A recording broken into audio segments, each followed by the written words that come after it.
भारत में खेलों को बढ़ावा देने के लिए नरेंद्र मोदी जी की सरकार ने जहां एक और बजट को 3 गुना से ज़्यादा बढ़ाया है, वहीं पर बहुत सारी योजनाएं खिलाड़ियों के लिए चलाई है, जिसमें टारगेट ओलंपिक पोडियम स्कीम और अन्य खेलो इंडिया सेंटर्स जो 1000 सेंटर्स हम देश भर में खोल रहे हैं। इसी के चलते बीएसएफ, जिसका बहुत बड़ा योगदान भारत की रक्षा सुरक्षा में है, वहीं पर बीएसएफ ने आज यहाँ पर लगभग 6 करोड़ रुपए की लागत से शानदार हॉकी एस्ट्रोटर्फ का निर्माण किया है।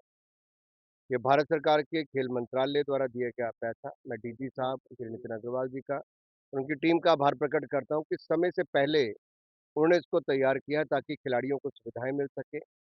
बीएसएफ का बहुत बड़ा योगदान भारत की खेलों में भी है, जैसे उनका सुरक्षा के क्षेत्र में भी। बहुत सारे ऐसे खिलाड़ी हमारे हुए जिन्होंने फौज में रहकर भी खेलों के प्रति बहुत बड़ा योगदान दिया। चाहे मिल्खा सिंह जी की बात करें, पान सिंह तोमर जी की बात करें, अन्य अजीत पाल जी से लेके बाकी अन्य खिलाड़ियों की बात करें, इन सबका योगदान था। हॉकी की बात करूँ तो भारत को 3 गोल्ड मेडल मेजर ध्यानचंद जी ने, तो बलबीर सिंह सीनियर जी ने 3 गोल्ड मेडल। तो एक समय ऐसा था कि भारत का स्वर्णिम दौर अगर मैं कहूँ, हॉकी में था। और फिर एक बार 40 वर्षों के बाद अगर टोक्यो ओलंपिक्स में ब्रॉन्ज मेडल भारत की टीम जीत पाई, तो अपने आप में वो सुनहरा पल 40 वर्षों के बाद आया, क्योंकि मोदी सरकार ने खेलों को बढ़ावा देने का कार्य किया और हमारे खिलाड़ियों ने शानदार प्रदर्शन किया। मुझे पूर्ण विश्वास है कि जालंधर, जो खेलों की सामग्री के निर्माण के लिए भी जानी जाती है, खेलों के लिए भी जानी जाती है, और ये एक कैचमेंट एरिया है हॉकी के खिलाड़ियों का। चाहे संसारपुर की बात करें, जालंधर की बात करें, अन्य क्षेत्रों की बात करें, तो ये हॉकी टर्फ जो है, ये ना केवल बीएसएफ के खिलाड़ियों के बल्कि इनके माध्यम से उभरते हुए खिलाड़ियों को भी यहाँ पर लाभ मिल सके, वैसा हमारा प्रयास तो खेलो इंडिया के तहत जो पैसा बाँट रही है सरकार, तो खेलो इंडिया के तहत जो पैसा आप करोड़ रुपया बाँट रहे हैं, लेकिन वो स्टेट की तरफ से आगे बच्चों को नहीं डिस्ट्रीब्यूट हो रहा। इस बार भी पंजाब में जो बच्चों को अपने जेब से पैसा खर्च करके जाना पड़ा, तो वो इसका कुछ आप कर रहे हैं कि है। देखिए, खेल एक राज्य का विषय है, प्रमुखतः राज्यों को ही अपनी ज़िम्मेदारी निभानी। भारत सरकार तो अपनी ओर से अन्य योजनाएँ चलाकर, जैसे मैंने कहा टॉप स्कीम, जहाँ पे रहने, खाने और ट्रेनिंग का सारा खर्चा भारत सरकार वहन करती है, देश और विदेश का। और खिलाड़ियों को ₹50,000 महीना जेब खर्च भी देती है, जो एलीट एथलीट है, यानी कि 6 लाख रुपए साल का।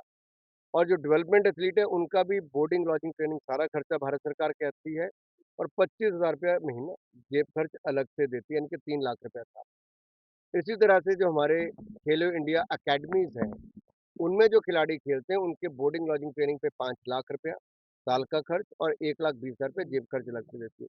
तो भारत सरकार की ओर से हज़ारों खिलाड़ियों को मदद भी की जाती है, प्रशिक्षित भी किया जाता है और आगे बढ़ने के अवसर भी मिल रहे हैं।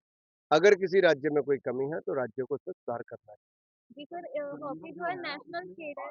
बहुत सारे सुविधा प्लेयर हैं, लेकिन अब इंफ्रास्ट्रक्चर की कमी के चलते ना तो गाँव के बच्चे बाहर आ पाते हैं। पंजाब सरकार ने कहा कि हम यहाँ खोलेंगे, कुछ खोलेंगे, वो भी खोलेंगे। तो गवर्नमेंट भी अपने पैरों पे वापस लगी। देखिए, मैं पंजाब एक ऐसी क्षेत्र था, मैं तो यहाँ जालंधर में मेरा पढ़ाई भी हुई, मैं खेला भी। मैं इतना ही कहूँगा कि पंजाब को जाना जाता था खेलों के लिए, खिलाड़ियों के लिए, खेल सामग्री के निर्माण के लिए। अब पंजाब का नाम जो गलत चीज़ों के साथ जुड़ना शुरू हुआ है, तो एक चिंता का विषय है। सरकारों को जागना भी चाहिए और कदम भी उठाने चाहिए। दुर्भाग्य ये है कि जो खेल के विस्तार के लिए और प्रमोशन के लिए जो पैसा खर्च होना चाहिए, उस तरह से वो प्रोग्राम्स ना नज़र आएँ, तो निश्चित तौर पर चिंता की बात है। हमारे साथ लगते सूबे आगे निकलते चले गए। कारण क्या है? उन्होंने सुविधाएँ ज़्यादा दी, चाहे वो स्टेडियम्स की बात हो, नौकरियों की बात हो या फिर टूर्नामेंट और ट्रेनिंग की बात हो। तो मुझे लगता है पंजाब में भी एक मौका है और अच्छा करना चाहिए। इसमें विरोधी पार्टियां बीजेपी के खिलाफ खड़ी हो रही हैं, उसमें क्या बीजेपी के एक्टर सॉरी।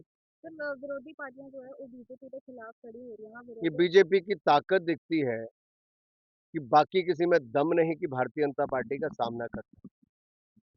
और जो इकट्ठी हुई हैं, उनका अगर आप ओवरऑल सेटअप देखेंगे तो लालू जी, जो ज़मीन के बदले जॉब, ममता जी नकद के बदले नौकरी, नीतीश कुमार जी जो 1750 करोड़ रुपए का पुल एक बार नहीं 2 बार ढह गया, भ्रष्टाचार के नए आयाम स्थापित हुए। उनके अपने सांसद के बेटे को हज़ारों करोड़ रुपए का एम्बुलेंस का ठेका देके घोटाला जो हुआ है, वो देश के सामने आया है। एक किसी नेता ने 15 पार्टियों की एक दूसरे से नहीं पूछा भई तेरे यहाँ पे घोटाला है, तो भ्रष्टाचार मुक्त सरकार कैसे दोगे? ये तो हालत है इन सबकी, भ्रष्टाचारी चेहरे एक मंच पर इकट्ठे हुए हैं और पूरी बैठक में से कुछ और नहीं निकल कर आया, एक ही बात निकल कर आई, मम्मी नाराज़ है, राहुल जी शादी कर लें। किसानाला आरडीएफ फंड रुकिਆ ਹੋਇਆ ਹੈ ਉਹ ਕਦੋਂ सॉरी? ਜੋ ਕਿਸਾਨਾਂ ਦਾ ਆਰਡੀਐਫ ਫੰਡ ਰੁਕਿਆ ਹੋਇਆ ਹੈ हाँ, ਕੇਂਦਰ मुझे सरकार ਦੇ पता है। ਵੱਲੋਂ ਉਹਦਾ थैंक यू। बल्टन पार्क आपका राज्य का विषय, राज्य का। बल्टन पार्क जलंधर का बड़ा मन्ना जाता थी देखिए, मुझे सिर्फ़ इतना कहना है, ये राज्य के विषय हैं। अगर राज्य की सरकार किसी बात पे नाकाम है, तो उसमें उनको कदम उठाने चाहिए, ये राज्य की सरकारों को करने चाहिए। बहुत है। चलिए सब सरकारें चलती रहती हैं, इसलिए स्मार्ट सिटी राज्य की सरकार को पैसे मिले हैं, उसमें से काम करने चाहिए। आपको ये भी उठाना चाहिए कि राज्य की सरकार ने जो करोड़ों रुपए सड़कों के लिए मिले थे, वो कहाँ गए? सड़कों की हालत आपके सामने पंजाब की, आप मुझे लगता है ज़रूर चलाते होंगे, पूछते होंगे ना मंत्री से, बिल्कुल पूछिए सवाल। ਹਾਕੀ ਨੈਸ਼ਨਲ ਸਪੋਰਟ ਹੈ ਲੇਕਿਨ ਫਿਰ ਵੀ ਕ੍ਰਿਕਟ ਦੇ ਤੁਲਨਾ ਕੀਤੀ ਜਾਵੇ ਤੇ ਹਾਕੀ ਦਾ ਕ੍ਰੇਜ਼ ਇੰਨਾ ਨਹੀਂ ਹੈ आप कितने हॉकी के मैच देखती हैं? लेकिन सर क्रेज ज्यादा क्रिकेट है इस बारे सरकार की कर रही है नहीं, सरकार ने आपको ही करना है, हम तो सबके लिए कर रहे हैं।